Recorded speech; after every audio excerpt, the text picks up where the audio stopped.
Ladies and gentlemen, in the left-hand corner, top left-hand corner, he's a left-wing, well, is that right? Political commentator, formerly for the Young Turks. Now he runs a bigger organization called the HasanAbi Livestream. Mr. Hasan Piker. What's up, everybody? Very excited to be here. This is the beefiest, most right-wing show that you've had. Is it? I think. Really? So I'm very excited. What? Well, we've got. Well, you have Bastiat, who's a wild card. Definitely right on economics, but left on social issues. Mm-hmm. You got Richard Lewis, who's kind of a lefty. I don't know. I mean, we disagree on some stuff, but we agree on a lot of stuff recently. You got Suspect Sushi, who apparently is also very right wing, and told me earlier that he's very excited to be on.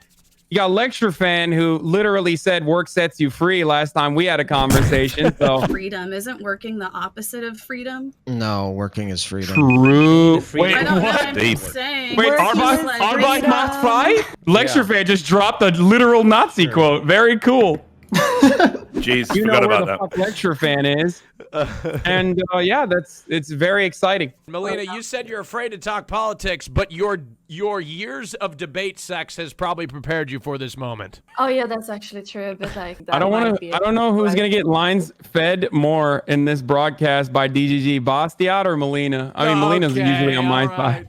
All right. What do you mean by I'm a black conservative from Southeast DC, grew up in the gutter, and I think everybody should pull themselves up by the bootstraps. I don't like Hasan in any capacity because he says we deserve 9/11, and he's also cool as Stalin, but he's pretty, so he's got one good thing going for him. Whoa! Other than that, I just want to point out that I am not cool with Stalin, and also I love Donald Trump. I don't know what he was talking about. I got my hat right here, brother. yes, I'm pissed. I'm royally pissed. All right. To the meme. Last but not least, ladies and gentlemen, please stand up and put your right hand over your heart. America's biggest patriot, touting an American flag and a Trump flag, Mr. Lecture Fan. Woo! Thank you so much, Austin. I am Lecture Fan. I'm the #1 conservative political streamer on Twitch, the #1 lawyer on Twitch. I'm happy to be here because it's August 2020. We are at the height of the most important presidential election since 1860. Donald Trump is the one man fighting against the most evil, corrupt swamp this country's ever known. He's had more hoaxes and scams run against him than any other president. He must win for the sake of America. Let's go. All right. Hey, I love Lecture Fan so much. He doesn't even like try to hide his delusions like most Republicans at least try to appear normal at first. He just goes balls to the wall, baby. All right. That's 100% real. Facebook and Twitter have started to crack down on coronavirus misinformation. Earlier this week, Facebook removed a post containing a clip from an interview on Fox News where President Trump said children are almost immune from COVID-19. Twitter required the Team Trump campaign to delete the tweet which shared the same video. The account lost posting capabilities until the misinformation was deleted. In the video, Trump advocates for the reopening of schools. So I want to present the question to the panel. Do Facebook and Twitter have a responsibility to censor information, and why? And second to that question, is President Trump guilty of spreading misinformation? Go ahead, Lecture Fan, please. Of course not. I mean, the question that people, should we be censoring things? Should we be burning books? Should we be shutting down speech? Of course not. The way that you counter this is with better information and better speech. And the only reason that they have to censor Trump is because they can't push back with logic and reason and actually win the war of ideas. So they have to censor him. And anybody that's going to defend that ought to just come right out and say, I support repealing the First Amendment too, because I don't believe in the principles and values that form the basis of free speech. No. It is really hard to use logic against Trump. He's right. Hasan, go ahead. Lecture Fan, are you a free speech absolutist? No, I think that if you're actually advocating violence, you're actually committing crimes. That's where I draw the line. And that's where I think these platforms should draw the line. If you're actually committing a crime, aka planning violence, if you go up to somebody and say, hey, I'll give you $1,000 if you kill somebody, that's a crime. That's not free speech. So no, of course, no. I don't think very few people are free speech absolutists. The reason why you're against some forms of speech being limited, or the reason why you're for some forms of speech being limited, is the material harm that it causes to people, right? Like crime. Yeah, there's an actual standard. Talking about calls to action. Yes, and there's an actual standard for it. Okay, so don't you believe that misinforming millions of people from the bully pulpit, a very powerful tool that the president has, is potentially causing irreparable harm to millions of Americans. Even if we don't talk about the immediate consequences of people thinking that coronavirus is fake or not wanting to wear masks or whatever, any number of different things that Trump has actually gone back on, leaving all you conservative defenders of Donald Trump to look like absolute cucks when he's wearing a mask. Even when we don't think about that, I mean, think about the economy. Think about the economy, lecture fan. I mean, I thought you loved the economy. What kind of significant damage has been caused by prolonging the unfortunate lockdown that we have to be subjected to? Well, the rest of the world is laughing at us and have been able to at least go back to some kind of daily norm that they had pre-lockdown.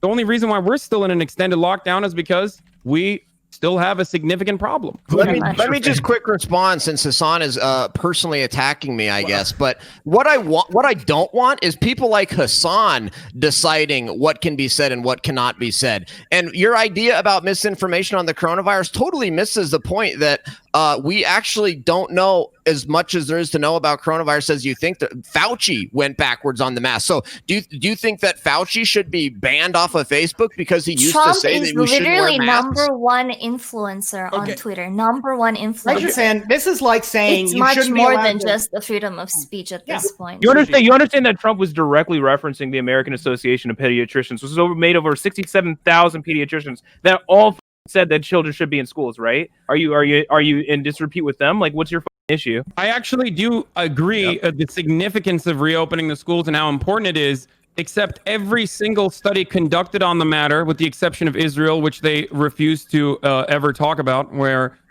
kids going back to school did actually lead to really harmful results.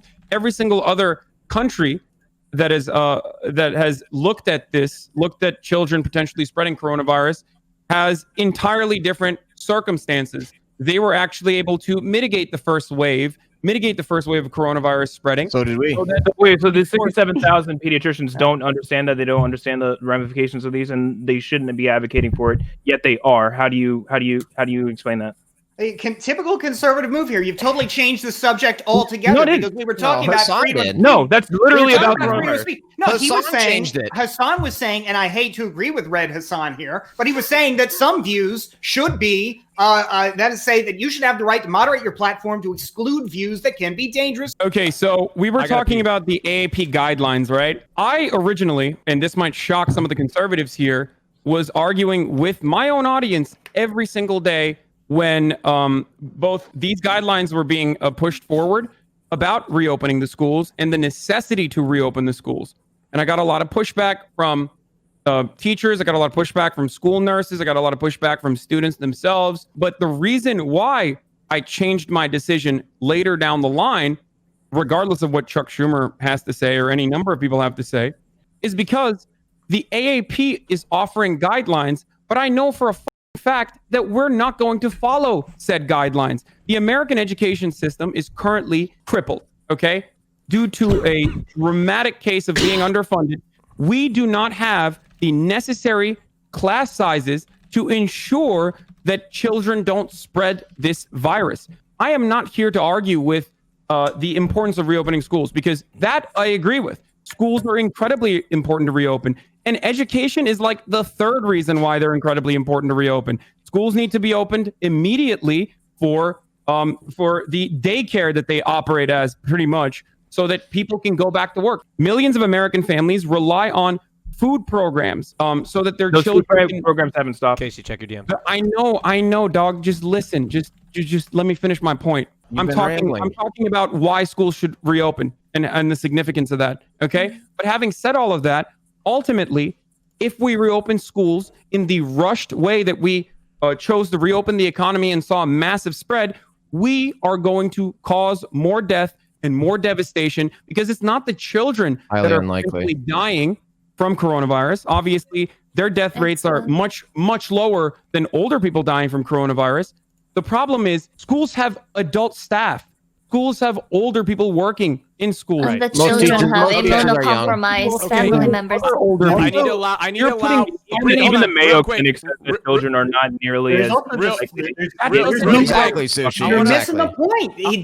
They have the ability to spread the disease like anybody else. They have Yeah, but the families, issue is they with have Donald Trump adults. saying that they're almost immune, and the Mayo Clinic literally says they are considerably less likely to even contract it, or even be harbingers of it. Is almost immune the same thing as what the CDC said? It's an arguable point. But what I'm saying, The reason why you're weaseling around that is because it's not. Trump says like weird verbiage for a lot of the things he says, but like what he's referencing isn't unfounded. It comes from like the Mayo Clinic that literally says that children are considerably less likely to even have it in their It shouldn't matter. Like, It shouldn't for matter example- if it's wrong or right. We Oh, damn, don't someone censor. misspoke. We don't Fucking censor people burn my just because steak. they said something we don't agree with. No, That's first not of all, how of it's the supposed to work. Do you feel the same, lecture fan and suspect sushi, about the censorship of the NFL and the kneeling of the flag, for example, as you do Oh, for good the one. censoring of the president? No, because, no. And here's Oh, why. oh, Here's actually, why. no, I got Here's why. this. I think lecture's going to be way more contentious about it than I am. No, I'm you curious absolutely, because you have because I got you. hold on, because kneeling for the flag is a protection under the First Amendment. Yes, it is. And I this was exactly what I said when it started. You have the right to do it. I wouldn't do it, and you're there for a reason. I think you should keep your politics out of your sports personally. Shut the Okay, hell up. here and it's a phone massive call. difference. I agree. And I agree with That's suspect. considerably more nuanced. We should No, stop here- having the here's- national anthem during football games, and there should be no more fucking Defense Department. You ads. understand why they do that, right? You understand why they do that, right? I really want to Like, get they get One at a huge amount of time, money guys. One from at the a time, government. folks. Charlie, if you want to get in here, you just let me know. Base this. Let's hear it. Can I please explain? Okay, the social media companies are a natural monopoly. Basiat acting like Basiat's basically saying, hey, if you don't like what the power company is doing, go get a different power company. But these are natural monopolies. They've taken over the role of the public square. They're in a unique situation, and functionally, they're essentially they're incredibly important to our public discourse. And nobody's talking about, is this a narrow technical legal violation? Nobody's arguing that. We're arguing about, is this good or bad? Trying to describe natural monopoly right now without Googling, because you are so fucking wrong. Natural monopoly is a actual economic term, and you're just bastardizing it. But you're just like, that's why I use the term, because I know what it is. For sure, they are monopolies, but they are not natural monopolies. What the f- are you talking about? Yeah, Google it right now. It's fucking and read it out loud. Social media companies don't just naturally only work if everybody's on them. Oh yeah, it's really easy to start a new social media company, take out an existing one, right? But technically, they are not natural monopolies. Natural monopolies mean that there is Tell that to the antitrust division of the DOJ. Barrier of entry. I cannot believe a Republican yet again fails to understand a concept so simple that is it's basic economics 101. This is literally a econ 101 I thing. think Even though I do agree that if you are actually against social media censorship because, I don't know, I guess people aren't responding to your dumbass tweets as much as you'd like, then yeah, break monopolies apart, I guess, brother. Just the overall handling of the coronavirus. Do you think Trump has handled the coronavirus well? Specifically as it compares to the rest of the world. Let's start with lecture fan. Absolutely. The whole point of mitigation is to flatten the curve so our healthcare systems don't get over. In the United States of America, our healthcare systems were never overwhelmed. Everybody that needed a ventilator needed one or got one. What about Texas? Everybody that needed I thought healthcare that they were got overwhelmed it. in We had a resounding blowout success in flattening the curve, and it was a huge success. And our hospitals were never overwhelmed. Trump sent up the hospital ship to New York City and built a whole entire hospital in the Javits Center, and they were empty. Most of our hospitals have been empty throughout the freaking pandemic. Lecture fan, we are you're not even pro 4 to mandatory 5% of the world population, and we've got 20 to 25% of the cases and about 20% of the deaths. How is this? Well, for the cases, it's because we do testing and we have high GDP and we have a lot of travel. You started doing the testing I wish way Trump too failed late. so bad You that the started to do the 2.2 million technical dead way. ended up being under 200,000. Like, it's a really huge fuck up, right? Then why the f would you ever bring up Sweden? Because he himself says if we didn't do anything, right? And that's the example that you use about Sweden, we would have 2.2 million dead. This is the hilarious part about Republicans who always contradict themselves. Not Republican.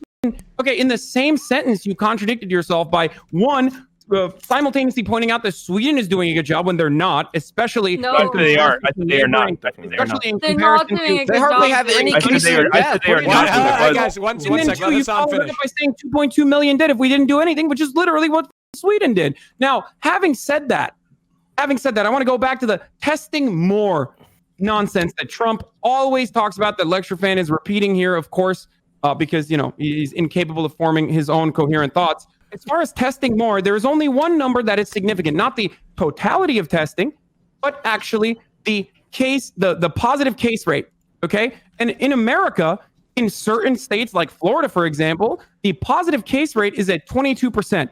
For our country to be able to be operational in a safe capacity, which we all want to get back to real life. I don't certainly buy that. do. Not until 2020 election. Yeah, we're all hanging out inside so that Trump loses. Come on. Yeah, hiding the Biden. Under 5%. A country like Canada, a country where the flag is a goddamn leaf, has a positive case rate of 3%. Are you telling me that we are worse off in handling this pandemic than the goddamn maple syrup country, dude? Where is your sense of What's maple syrup and leaves, dude? What's wrong with that? That's not the standard you use. American, and we're losing the French out here. Yeah, that's not the standard you use. Even yesterday, after Donald Trump has advocated for mask wearing numerous times leading up to yesterday's press conference, he held a press conference at his golf club in New Jersey where everyone indoors has to mandatorily wear a mask. It was a peaceful protest. And Donald Trump turned around and said, it's a peaceful fucking protest. This is why everyone laughs at his Lecture Fan. That was so good.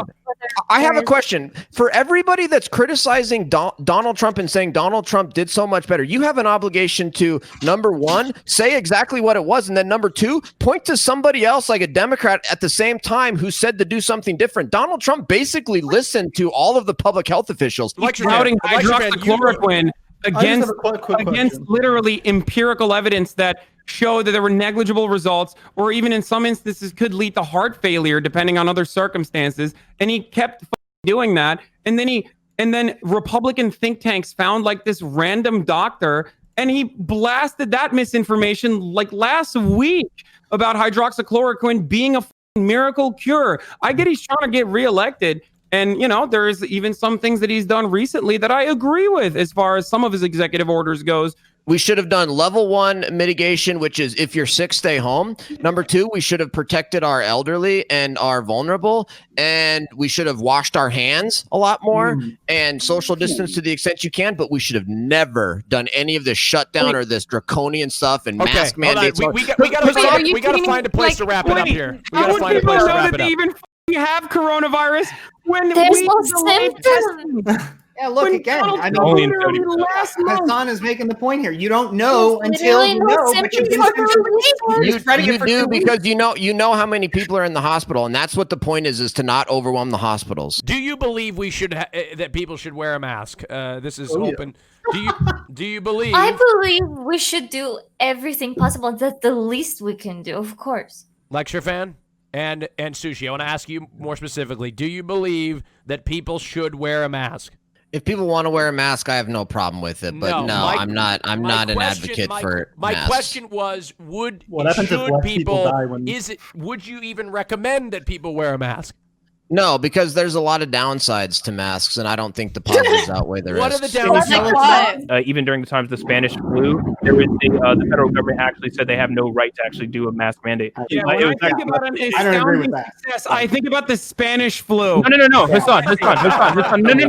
No. So the downsides is that studies show that mask wearing increases your chance of having headaches. It also can cause other problems. It also causes other problems with oxygenation. It interferes with our ability to have human-to-human interactions, and our most spiritual relation. The most spiritual thing that we can do in our life is a face-to-face human interaction. And I think fear, and more importantly, here's the reason. This is the biggest point. I'm ready. The whole point of a mask is part of mitigation, right? There's in epidemiology, there's containment, there's mitigation.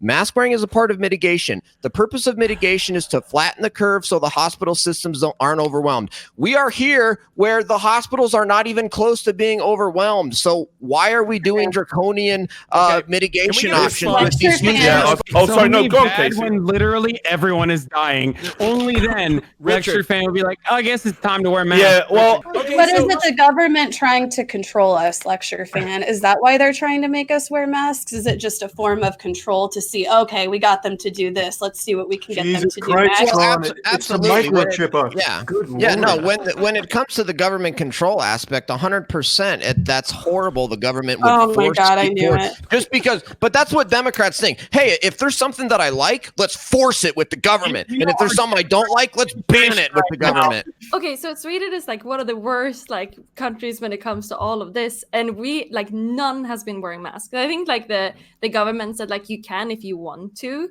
kind of, but no one is. Like if you go out, like, you're on buses and you're on trains and stuff, no one is wearing it, and I think definitely like that's one of the reasons why like it's so like crazy right here.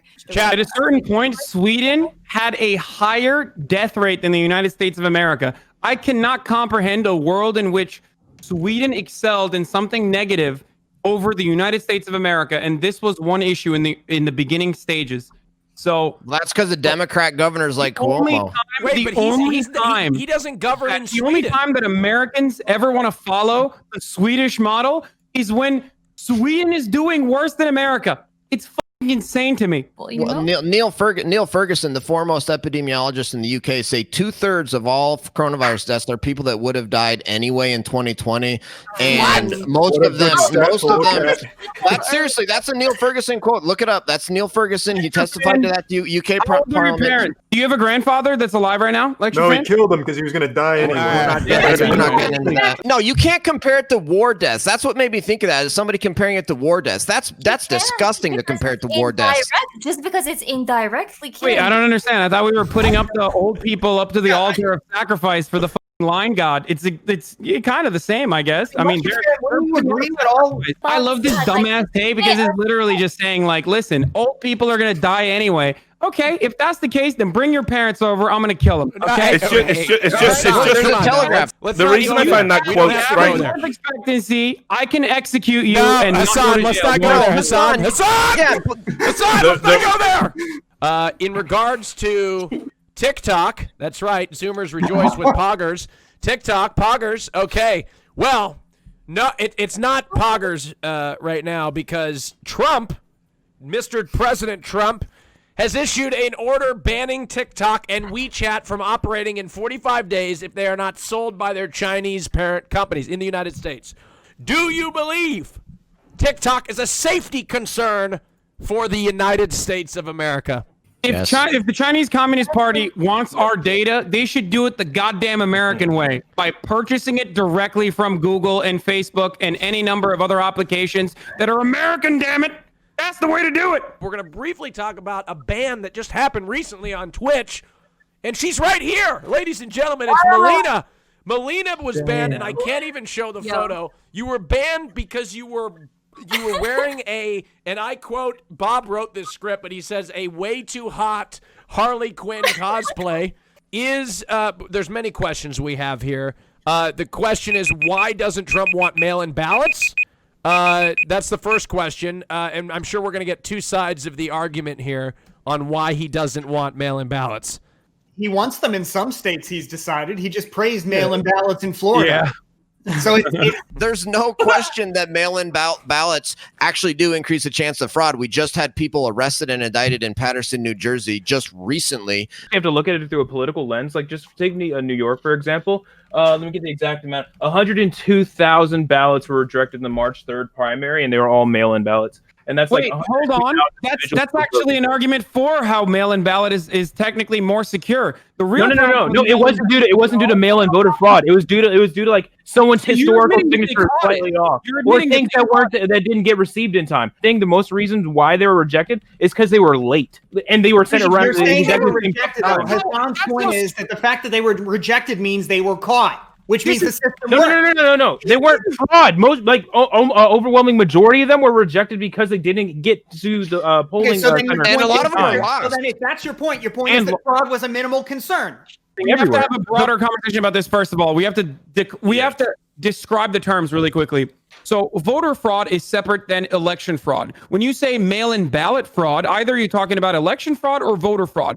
Voter fraud is done at the individual level where you decide to, like, I don't know, get a mail-in ballot for your dog or something, and then you write a fake name on it, and then it somehow magically gets registered and all the safeguards don't work, right? That would be voter fraud. Now, that is not a significant issue according to literally every single study that has been done on this, even including the one most notable American Enterprise Institute study that was conducted on this that showed that only 1,200 cases of personal voter fraud had happened across the board over 10 years of elections that they looked into. Yeah, this is a conservative institution we're talking about. Not only did liberal think tanks not find anything significant, statistically significant, not only did George W. Bush's committees did not find anything statistically significant as far as voter fraud. Well, if they didn't find it, it must not have happened. It doesn't matter, dude. Over 102,000 ballots were rejected, and it was not due to actual fraud. It was due to things like them either getting lost or they were late. Everything. Election fraud, on the other hand, is either systemic voter suppression, which is enacted by Republicans, and they literally get yeeted in the Supreme Court, as notable cases have happened in the past, or ballot theft. Okay, again, another high-profile instance from literally North Carolina, where Republicans stole ballots from old people and then changed the outcome of that election. You know what happened? We caught it because of the disparity in the exit polls in comparison to what the actual election results were. Now, obviously, there's always going to be some fraud. There's obviously going to be some kind of criminal activity. But ultimately, when you're looking at policy, you have to look at it from a point of view of harm prevention. Having people vote safely and securely, something that every American fundamentally should be able to do, is the primary concern right now during a pandemic that has destroyed this country and destroyed our economy, really. Go ahead. Can I ask Hasan and Bastiat, if masks work so well, why do we have to have mail-in ballots? If masks work, we can go to the polls. Because even though masks work, there is no reason to put people in unnecessary safety when you've got proof. Well, okay. Or unnecessary danger when you've got no proof. I agree, Bastia. Even if you're wearing a mask, you shouldn't be out protesting. If you can't comprehend how epidemiology works and spread prevention works, Richard. please refrain from making a point that makes you look terrible, lecture fan.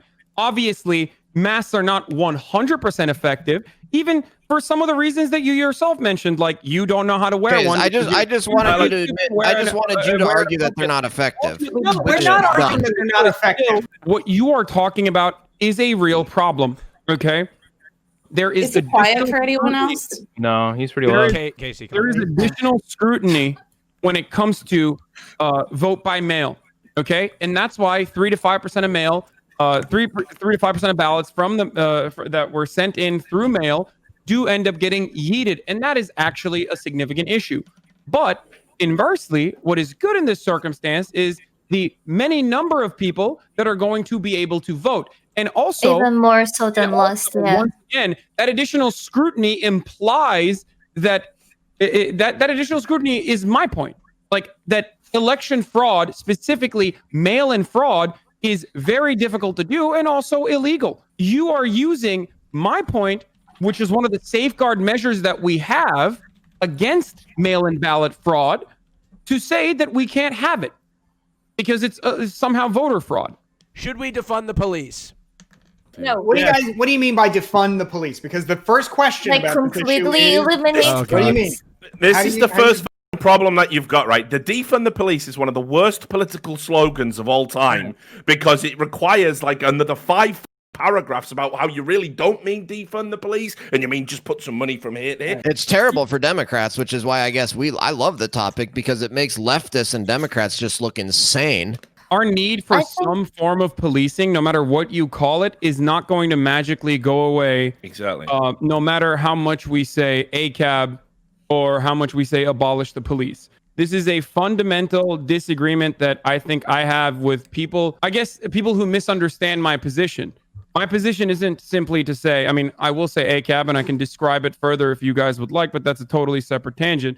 But when it comes to defunding the police, I don't really care about the optics as far as I care more about making sure that people understand what it means. Defunding the police means that we need to roll back the massive amount of spending that we have given to precincts all across the nation since the 60s by calling it community policing or any number of different reasons with very little accountability, while changing legislation so that cops can pretty much get away with murder extrajudiciously as long as they can state that they were in a reasonable fear for their lives or had a reasonable fear that this person that they were following was a threat to other people's safety. We have a lot of stupid rules that allow police. Wait, don't you hate cops no matter what? No, I don't hate cops no matter what. I think that police officers can be good people outside of being a police officer, but as soon as they put the badge on, they're a dickhead. Is that what you're saying? But when they have the badge on and they have to enforce all laws, even really shitty laws, then yes, they have to be bad. They have to be bad. You can start and you can join the police force with honorable intentions to protect and serve. When you are upholding all laws, including unjust laws, yes, of course, you are doing something that's bad. Now, that doesn't mean that there shouldn't be no policing force. I'm not advocating for that at all. The fact that you think that cops are inherently bad because they have to enforce laws that you may or may not agree with is kind of asinine, right? He's making like you've never really argument, been presumably, right? shoulder to shoulder with like Hasan, I think is saying that all cops are bad in the sense that they are the system requires that they act at least some of the time in ways which we would agree are bad. Is that your point? Yeah. Now, I think that is another example of messaging that is bad, but I mean, I get that point. I guess the thing that gets me though, Sushi, is, and the problem with this kind of messaging is it seems to make it very difficult to discuss the issues that are bad about the police. Like, for example, I did a video about police unions and how police unions basically they help make all cops bad in some degree in a systemic type argument, right? Isn't there a clip of like kind of like no matter what, like if you're a cop? Oh my God, Melina, really? You're getting DGG clips from a conversation that I had with your fiance? Like, I thought we weren't gonna do this, but if you wanna have this conversation over and over again, yes. Well, I guess Destiny wasn't boyfriend. Even in that conversation with your boyfriend, who I guess I'm arguing against, considering that I think we're too scared to have him here. Isn't that like the whole thing why you're never on the same shows anymore? I don't know. I think it might be bad if somebody calls black people Uncle Johns on the show is a good idea. Anyway, so if I can no, that's what. No, I'm saying Destiny directly called me. If I can steer us away from this awkwardness for a second. Can I just call something out for? Okay. Yeah. So. Isn't it a little bit? Gee, Melina, before you fucking try to do another like drama baited DGG back line, can we just have no. Honestly, I am really no. Wait. Just briefly. If you say that all of my opinions are my boyfriend's, that feels a bit sexist, honestly. When it comes from you, it feels kind of crazy. But like, if I had do you not think that I have my own opinions? Or I do know that you have your own opinions, but right now you're just trying to drama bait by getting literal lines from DGG. You think that we don't have an overlap of audiences? You think I remember. I remember what you said, and it got me confused. I remember what you said in that clip, and it got me confused. All right, if I put a opinion out there and you disagree with it, then you can own me in the marketplace of ideas. I just question you. I'm sorry that you got so upset about it. Yeah, because this is male feminists are always one you got to be on the lookout for. Yeah, I'm not a male feminist. Okay, this is completely unproductive. Why do you think police unions are one of the few remaining unions, and arguably the strongest unions in any state that we talk about? Because the specific purpose of police is to defend the interests of capital over the interests of everyday American citizens. The reason why I feel like funding for police should be minimized. Of course, I'm not for abolishing police. Police is necessary. But the reason why I personally feel that defunding police will be more beneficial, 9 out of 10 calls aren't even calls for violent crime, and taking that funds and putting it into like social projects, so shifting funds basically to social services will probably solve more problems than police could ever do, like homelessness and addictions and all of that, And then on top of that, yeah, and to work off that point, which is a brilliant point. Thank you, Ellie Moon. The other problem is no one wants crime. Everyone wants order. Everyone wants justice. These are normal human requests to make from the government, right? And the problem here is we know what the root causes of crime are, and they always go back to the socioeconomic factors.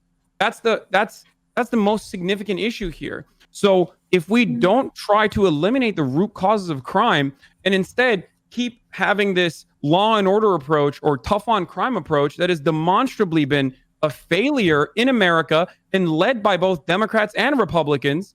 So there is a lot of blame here for even specifically Joe Biden, I would say. When you say it's a failure, what do you mean by that? Because crime in this country has continued to go down. I mean, so I don't like. I agree that police should be reformed for humanitarian reasons, but crime has been going down for decades now. Crime has gone down for decades. There is absolutely zero studies that point to additional policing as a factor in reducing crime. As a matter of fact, everything is either a correlation or everything as far as like crime going down is a correlation.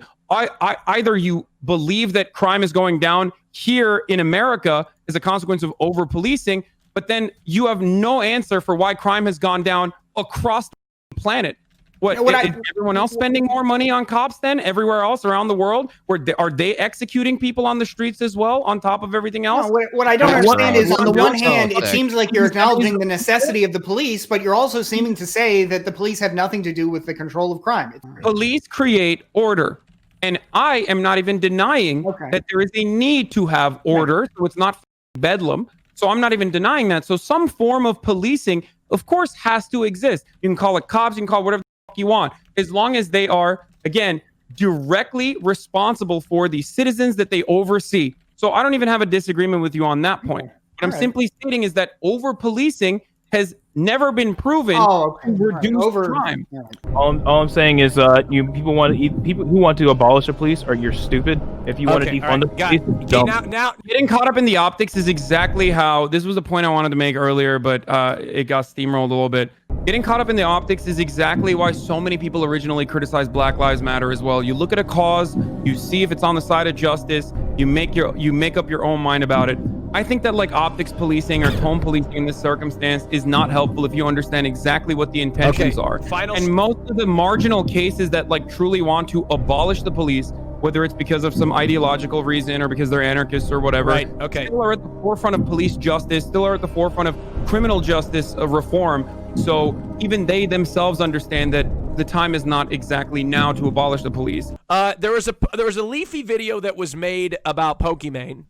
There was a Leafy is here made a controversial video targeting Pokimane. It's a video that it critiques her content, relying heavily on reactions. It goes on personal attacks. And my question to you is, this goes into the react part of the critique.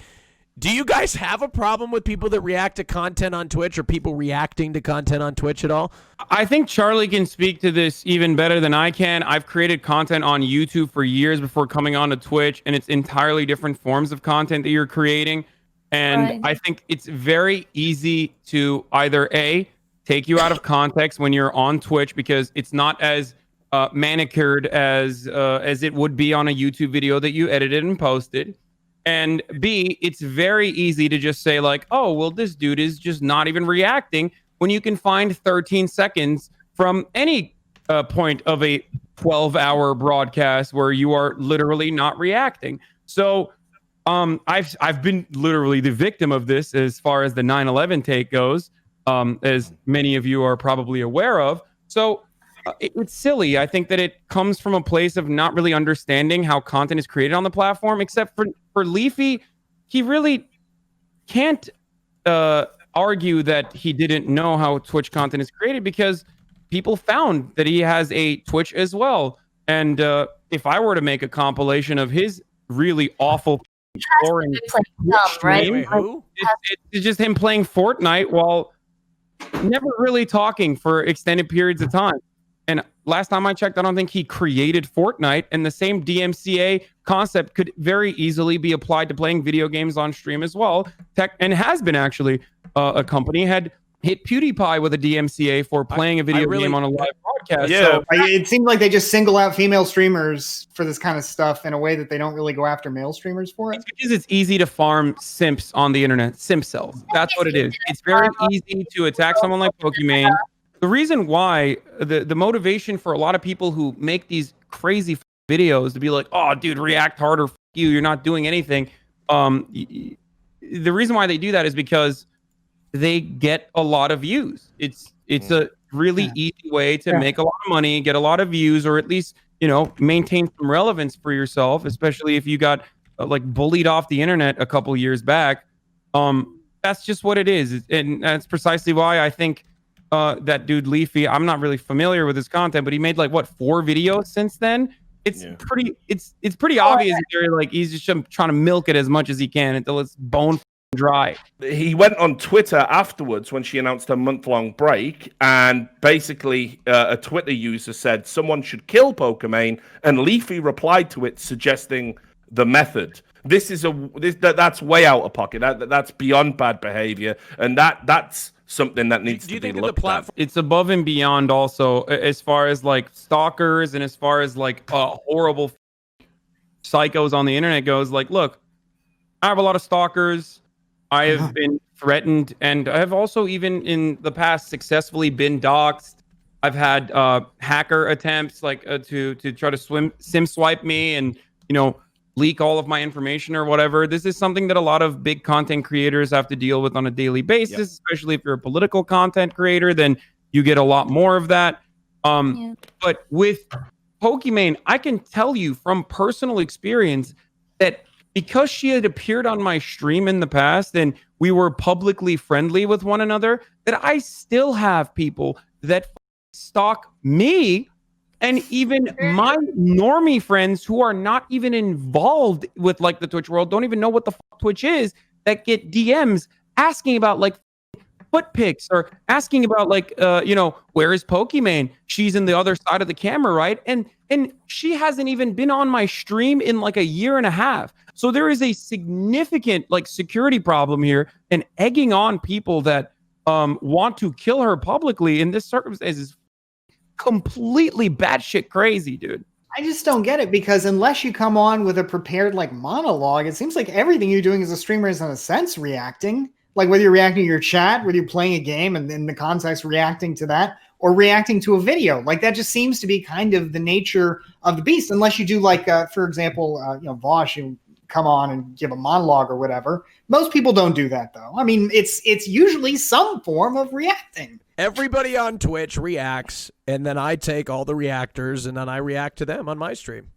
Then there's a lot more production that goes into it though. Ultimately, like everything is technically derivative. Obviously, all art is derivative. But having said that, there's a difference between just straight up playing a YouTube video and not saying anything over it. I think we all understand that. Having said that, though, even in the case of Pokimane, to be like, oh, she's just eating in front of this video while this video plays, like, react harder. My point originally was to say you can find that about virtually every single content creator on this platform, like myself included. There are periods in time when I'm not even on camera, where I'm still watching video and literally run back because I'm, peeing or some shit. Run back and pause it so I can talk over it. Now, obviously, I'm also uniquely known as the pause champion, and people get really annoyed with how much I pause just to butt in. But that's the point. Their own, like each their own, and it's very easy, like I said, to just show someone is not reacting hard enough. Hasan, what's up? You have won the round. You must choose between Bastiat and Melina. Okay, this is definitely a difficult choice for me.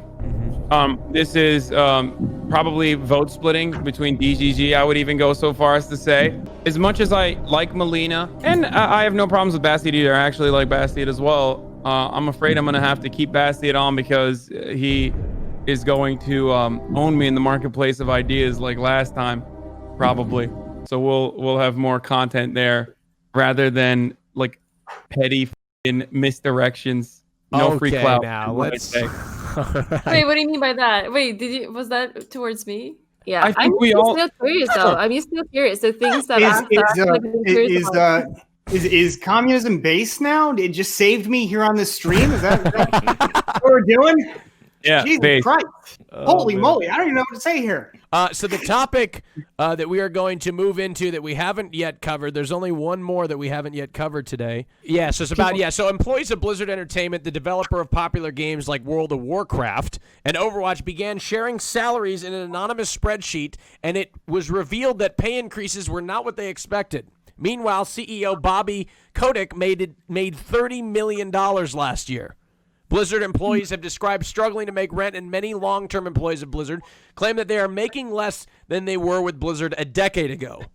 Do you think that CEOs deserve this level of compensation while their employees receive obviously far, far less? First of all, I wish every company was obligated to release what salary is being paid out, because if there's nothing to hide, they make you feel like you're being compensated properly, so the culture encourages you, keep your salary secret, don't talk about it, because it's it's to make you believe that you're actually having a good salary, you don't want to make others jealous, but things like that actually show the real picture.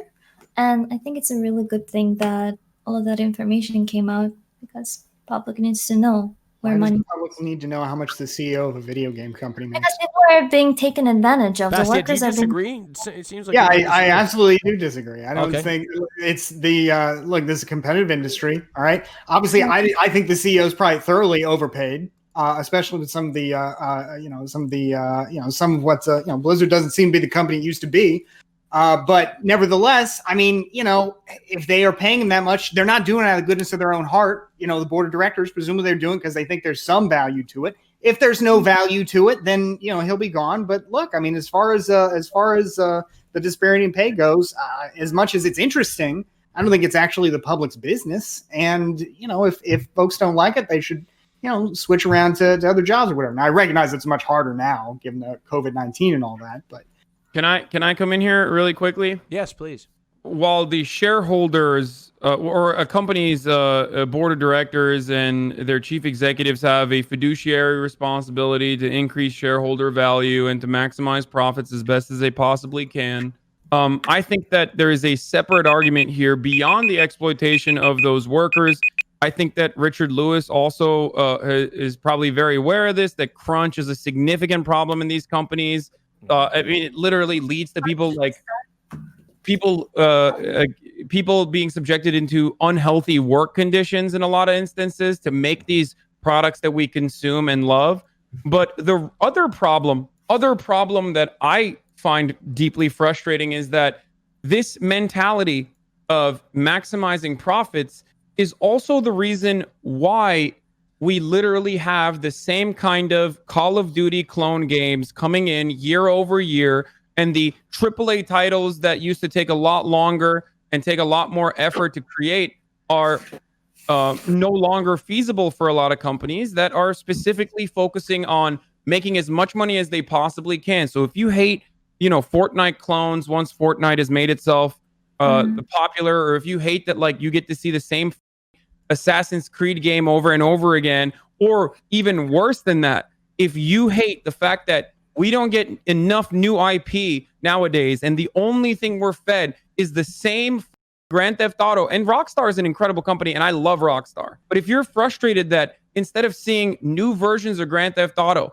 that you just keep playing the same game in different platforms for 7, 8, 9 years, that is capitalism is solely to blame for that. Now, is there also innovation? Is there also innovation in that situation? Absolutely. There is certainly innovation. More money to that industry has created beautiful projects as well. To respond. Yeah, I don't. I first of all, I appreciate that you have taken this from a pragmatic perspective rather than a values perspective, because of course, we know that you yourself are not big on paying the people who create YouTube content for you. That's historically wow. a problem. Actually, But beyond that, let's get real here about what the argument you're making. Oh my god. The argument you're making right now is Ellie knows my editor. I think she can speak for him better than I could even.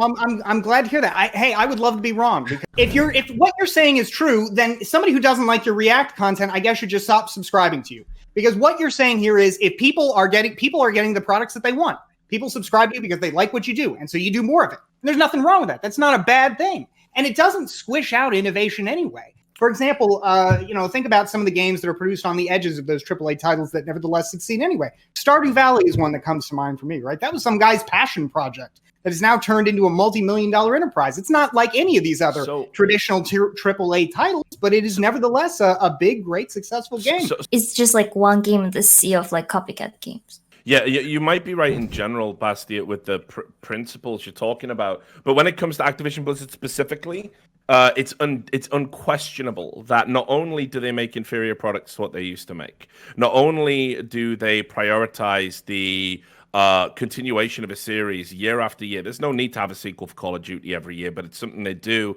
because they need to meet this fiduciary responsibility to shareholders. They know it's going to sell like hotcakes because gamers aren't the most discerning of consumers, so they just keep pushing it. They've actively shoehorned more predatory consumer practices into the games than they ever used to do. Yes. Loot boxes. Not just that though. Go look at the technology they patented. They patented sort of an algorithm that would basically make you have a worse experience. It would match make you against someone who would wreck you in the game. So you would then be like, oh well, I want to get that item. I want to get that gun or whatever. How does Bobby Kotick, a man who has got the company embroiled in multiple lawsuits for failing to meet that fiduciary responsibility and is generally a piece of shit to begin with, how does he justify $40 million a year as CEO of Blizzard when he's took the company actively backwards in terms of quality? Freely acknowledge that 40 million is probably quote unquote undeserved, but I don't think this is an issue of who deserves what. I am glad that we don't all get quote unquote what we deserve, in this life. But I'll say this: as far as what you're saying goes, if people don't want all these rehashes, why do they keep buying them? I mean, for example, World of Warcraft Classic, which is a game that I've seen people still play, still talk about getting into. I mean, because it's better than what they make now. That's why people play Classic. It's the same principle. It's just rehashes. People want these rehashes. And while there may be something to what you're saying in the sense of companies don't like to take risk in trying new things when they have sure bets, I agree with that. But that doesn't mean that they're doing something wrong. Just, if anything, creates an opening for new companies to take new risks. That doesn't exactly happen, but you do see a lot of talent flight. And I'm sure, again, Richard can attest to this as well. He's more knowledgeable on the situation, but a lot of people just end up leaving and going to indie creators or making their own independent creations themselves. However, but the resources in that circumstance are still drastically limited in comparison to the behemoth that these massive companies have become by sucking up every other large corporation. And this happens in every industry. And obviously, video gaming is one where we directly see the consequence of that. And what I mean by this is when a independent company starts growing, then another corporation, a much larger corporation like EA, will take over and pick apart, pretty much like eliminating all redundancies, as they say, eliminating a lot of the staff in the process, increasing their market share or increasing their market value while finding exactly what it is that sold copies and only marginally improving it, really robbing it of the creative juices that it could have. And the larger that the industry becomes, it's actually getting smaller and smaller when it comes to who controls that industry. And that's why they have every opportunity to be able to pump out the same kind of garbage over and over again. And consumers don't really have any other alternative. It's not as easy as you say about like consumer choice. Games are the ultimate luxury product, and there's a lot of them out there. Even though, for example, I'll concede that maybe there are, maybe these large studios have a lot of power. I mean, Steam has this limitless, a number of games out there. And what you described, like when I talked about Stardew Valley, for example, that was, it seemed to be the result of the process you just described. Out of something bad, something came good. Harvest Moon used to be a really good type game like that, where you could, do all the stuff that people enjoy in Stardew Valley. It was a lot of fun, right? The SimCity games got worse and worse until SimCity 5 had this online-only requirement that was absolute garbage. So what happened? Paradox released Cities Skylines, and now it's blown up. People love this game. It's better than any of the SimCity games before it, even though it came from a much smaller studio, Paradox. Which I don't really have a counter to this because I think it'll just be repeating my original point that's the new opportunities do not bear themselves in incredible works of art that everyone enjoys and consumes, as it becomes less heartless. And we see this both in Hollywood, and we're seeing this in the gaming industry now as well. It's a sector that's clearly very profitable, and a lot of corporations that are gigantic get bought out by even larger corporations, and they functionally turn into financial institutions that are exclusively interested in predatory capitalism, purchasing other companies so that they can take over more of the market share and increase their value. But we suffer as gamers as a consequence. Guys, we really, truly, we have to wrap it up. All right, ladies and gentlemen, this is the showdown you've been waiting for. Multi-billionaire Bastiat versus working class advocate Hasan Piker in a final for the ages. This might be a good question. Let's hear it. Related to the military, I don't know if we're going to have a diverse opinion here. The military stopping from streaming on Twitch, or the legislation, is it the military streaming on Twitch and recruiting from Twitch? Whether they should be able to do that or not? I don't know if we'll disagree. I think that the military recruitment practices are pretty predatory. I understand that it's America's largest jobs program. As a matter of fact, it's the largest jobs program on the planet. Technically, they're the largest hiring body, the Defense Department is. So I know that it hits to the core of American culture, and I have a lot of fans who are veterans. I have a lot of active duty service members who are in my community. I love all of them. But ultimately, I think it's kind of messed up that you're offering offering 12-year-olds a controller with the express purpose of being able to put them down the recruitment pipeline later on to feed them, propaganda, so that they can go back, so they can go and fight a wage a war that they may or may not want to fight or wage. I don't think that that's very ethical, if we're being real. Well, so let me ask you, what do you find predatory about military recruitment generally? Military recruitment is like a poverty draft at this point, where they go after poor people on purpose because they offer them upward social mobility. Unfortunately, in this country, I advocate, as you also know, on beefing up our social safety nets, making sure we have a better public education system, making college free, all things that will greatly improve the American labor force, all things that will greatly improve a lot of people's lives, and also healthcare as well. And this is, for a lot of people now, the only way that they can have a shot at going to college, because college is insanely expensive. This is their only shot at potentially getting an education that way, potentially getting healthcare that everyone should have. And I think that that's kind of messed up across the board. But then to hyper target it towards 12-year-olds and also make it seem like war is exactly like Call of Duty to impressionable kids is pretty bad. Okay, so there are two parts to that. So, Bastian, one is the gamer part, and the other part is the poverty draft part. The poverty draft notion is patently untrue. And I'm going to drop a link here in the chat. I know it's going a million miles an hour. I know what you're going to say. I'll drop to. Okay, well then you can respond to what I'm going to say.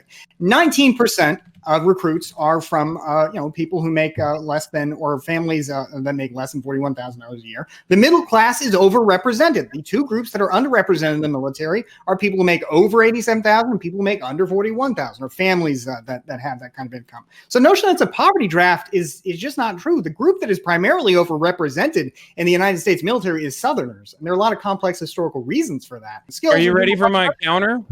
Let's hear it. Look, man, I don't wear a fancy suit, and I didn't have as many subs as I do now.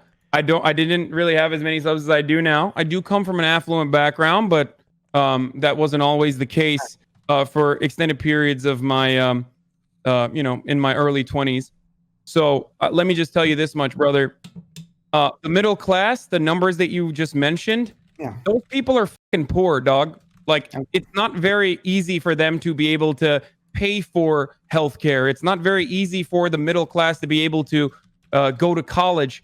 And I think that a lot of people who are truly coming from middle class backgrounds would probably back me up on this. So to just say that like the American military is not dirt poor and not like living under desolate poverty conditions does not change the reality that college education is insanely expensive, and so is healthcare in this country. When we live in a country where only when 40% of this nation does not have $400 in emergency spending, and the average cancer treatment is $400,000 annually. But your argument now is that basically it's a poverty trap because Americans actually are living in poverty, which is an argument I guess you can make, but that's just not, that's true to some degree more than usual now because of COVID-19 and the effect of COVID-19. But the notion, for example, that the better life is only open to Americans who join the military, if that were true, then the military would have more recruits. It wouldn't have to go on Twitch, for example. College education being expensive is not a new condition. I really look, you're a very smart guy. I really appreciate how great you are at rhetoric. And I do think that you study the subjects that you speak of. So all I will urge you to do in this circumstance is to potentially look at affordability for college in this country without resorting to like really super far right-wing counterpoints like, oh, they could just go to community college, lol, because that reality is still true pre-COVID, and that reality will be even worse post-COVID. Americans have not been able to afford college for a very long time, and this is a very successful way for middle-class people to potentially get some upwards social mobility. Otherwise, it wouldn't be a recruitment practice. As far as the military not being able to successfully recruit, you are correct on that as well. And the big reason for that is because most Americans understand fundamentally that the Iraq War wasn't exactly great. The Afghanistan War could potentially even be held up to contention. And that's precisely why, with never-ending 20 years of war at this stage, Americans don't want to sign up for the military because they don't think that they're genuinely out here defending their country. They recognize that the military-industrial complex is specifically a force that feeds the American economy, and the way that the American economy distributes those profits, it's a wealth accumulation program for the wealthy, pretty much. No, the idea that the military is just a wealth accumulation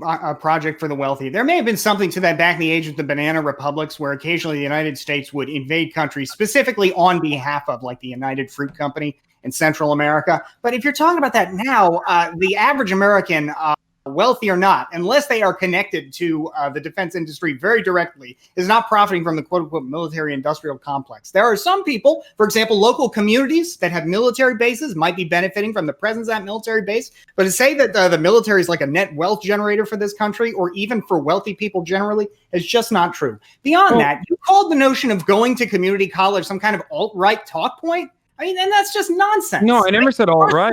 First of all, I'll tell you this right now. I wish, as a financial decision, I never said alt-right. I don't think you're alt-right, Bastiat. You said it was a right-wing talking point. Either way, all right? There's a significant difference between the right wing and the alt-right. I hope you recognize that. We get hung up on that. Yeah, I got you. Yeah, Nazis are certainly worse than right-wing conservatives. I got you. But the point is the same. Going to community college is a sound financial decision for a lot of people. For example, for me, I went to law school. I went to 4 years of university before that. In retrospect, the only thing I got out of that 4-year university education that was a real value over community college was I met my future wife there. But beyond that, it's just a lot of extra money for very little additional value. Are you mad that I called out your talking point before you addressed it? Because I've heard it so many times from right-wing dipshits. I was going to address it. You called out a point that doesn't make sense. You're saying community college is a bad investment when it's actually one of America's strengths in the education sector. He's saying that college is I guess, the only way to get into college in a sustainable way is to basically join the military, who will pay for it. And indeed, free college is certainly a benefit that you can get through the military, without a doubt. But even with the student loan program, college is still one of the best investments you can make. You're still going to get more out of it than you would without it. So while I agree that it would be great to have some alternatives to the current form of the student loan program in the United States, fact is that college is a good investment on its own. People join the military for their own reasons, some of whom actually do join because they believe they are defending freedom and democracy in the world today. But in any event, the military is not some poverty-sucking machine. It is a professional institution that people from all walks of life join. And if you don't believe me, take from the Council for Foreign Relations right there, folks. Go ahead, Hasan. Respond.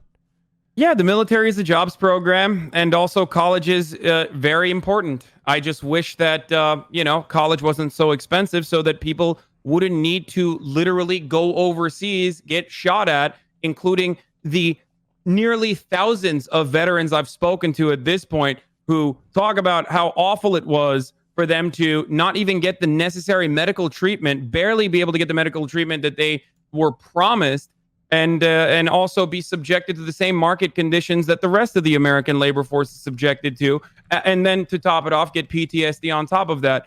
What is the express purpose of the military? I think it's pretty clear. The American people have made that choice. That's precisely why recruitment is getting more and more difficult, and I think that the American military is aware of this. I wish that America's largest jobs program, and I know for a fact that plenty of active duty service members would agree with me on this.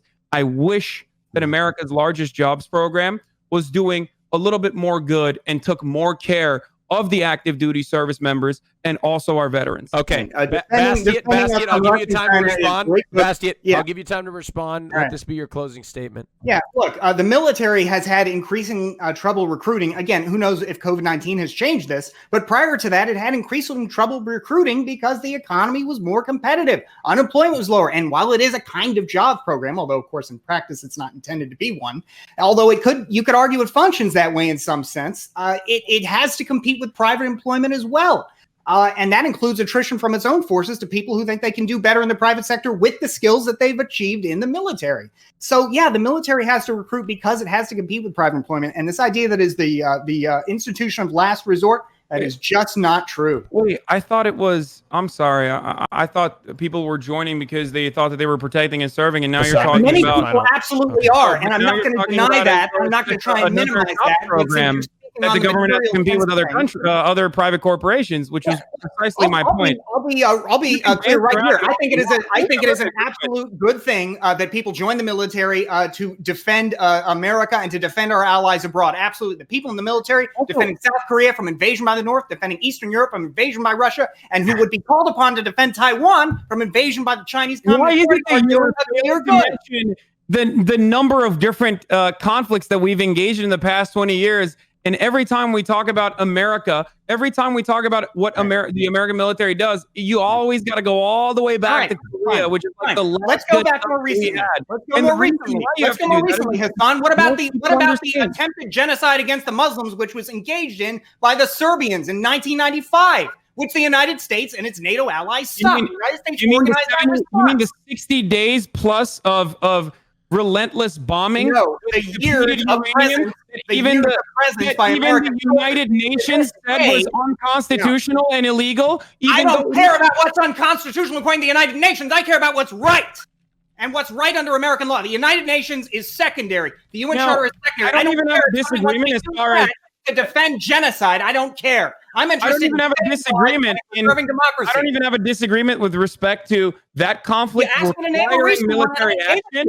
No one argues against Yugoslavia except the Serbs. Can you listen for a second? I don't even disagree with you with necessary military intervention in that circumstance. But what America did in that situation was literally above and beyond bombing the out of people. And they still have issues to this day as a consequence of the depleted uranium that they utilized there. So that's silly that you would bring that up. Again, though, we're talking about Iraq and Afghanistan. And you are not even intervening against genocide is wrong Iraq and Afghanistan. You are not even referencing Iraq and Afghanistan, even though last time you did that. Let's talk about Iraq and Afghanistan. Gentlemen. Let's talk about it then. Gentlemen, I mean, because your humanitarian position apparently is to leave Saddam Hussein and the Taliban head choppers in power forever. It's nonsense. Wait, I'm sorry. Do you think that Iraq is better off now? I don't give a fuck. I hate Saddam Hussein. You think I like Saddam Hussein? No, but for you to so confidently say, we do not know what history might have otherwise been, but for you to so confidently say, we would have been better off to leave a genocidal maniac in power. We wouldn't have only defended the Ministry of Energy. We know what happened when we left a man like that in power. If we cared about the safety and sanctity of the Iraqi people, we would not have that country with a load of boots on the ground military warfare and sanctions that have even killed more than 500,000 people. Don't you dare tell me. That is a dumbest talking point. The notion that they killed more than 500,000 people. That's the point I brought up last time. You are now advocating for genocide. You denied that very point when I said sometimes sanctions can kill. You denied it. You justify the Iraqi invasion with lies. Now that we already know that we know that it was backed exclusively for the interest of American corporations, from Halliburton all the way down to our military-industrial complex. The fact that you would still try to defend this point of view is precisely. It makes you look as dumb as lecture fan when you do this. Let me give you a clear argument. Gentlemen, listen to me. Listen to me real quick. The point is not that the Iraq war was waged properly. The point is not that the Iraq war was waged properly. The point is that it is justified to take dictators out of power. Can we find a place to leave it and wrap it up? The chat's going to be so mad at me because they didn't want it to end. But it has to end at one point, and that's where it's going to. Yeah, I got to say, I didn't know if that was coming after we spent the entire rest of the podcast agreeing on everything. I knew that we were going to disagree on American imperialism 100%. I know both of you are voting for Biden, right? But do you think he'll be an effective president? I think people are not voting for Biden. 65% of Biden voters are voting against Donald Trump. I would even go so far as to say that maybe Bastiat is voting against Donald Trump instead of voting for Biden. Primarily, Biden was my third choice. I liked Yang and I liked Pete Buttigieg. But I mean, Joe Biden, I think he'll be pretty effective. I mean, especially if he has a Democratic Congress, which it's looking like he's going to get. What I really like out of a Biden presidency would be if he could bring some meat back to our institutions. For example, so much of what President Trump has done, he's been able to do because there were no laws against it. There were just norms against it, like when he kept ownership of all his companies. So. At this stage, I just want a president who's not utilizing federal agencies on exclusively Democratic cities in an effort to win favor, I guess, and restore his rightful position as the law and order candidate. I mean, the fact that he's still holding up aid to unemployed people right now and saying that Democrats are the ones who are holding up the aid right now in Congress is so insane to me. And when you push him further on it, when in fact it's literally the Republicans who are withholding aid at this moment, Democrats have already conceded. The fact that Donald Trump openly states it's really f***ed up that Democrats want to hold the aid because they want more funds for blue states is insane to me. Yeah, you're the fucking president. Not only are there a shitload of American citizens who happen to vote Democratic in those states, there are Republicans who vote for you in those states. Yeah, in California, for example. Democrats make this take as well. I hate it when Democrats say shit like, "Oh, f the red states, f the red states." It's like, what are you talking about? These are your fellow men and women that you're advocating for what hurt? Yeah, I'm curious if you've heard this point made by folks on the left on this idea that if we get 4 more years of Trump, then it'll be easier for us.